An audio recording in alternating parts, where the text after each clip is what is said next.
Perciò mi spiega perché ce l'hai con me ora? Perché te devi dare sempre?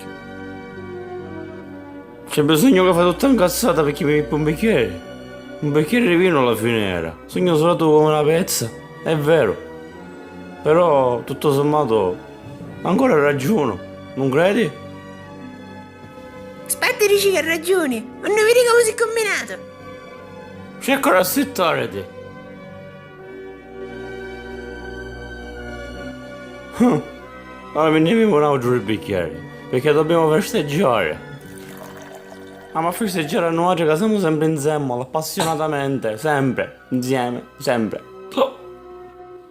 E che spirito! Basta, ma cagaste. Guarda queste mani, sono piene di galli. Guarda che sono belle. I galli che ti grattano la faccia, che ti massaggiano le guancette, che ti accarezzano i capelli, che ti fanno un feto di morire. Queste sono cose belle in una coppia. Che puzza che ti fanno i capelli, però adoro questi tuoi capelli pieni di pidocchi, zicchi e pruci. Bellissimi, sono meravigliosi, eccezionali, una medda so. Pare una fognatura. Senti qua, non la finisci di cerare i capelli per chiudere la bottiglia e te infilo chiudi dentro il culo.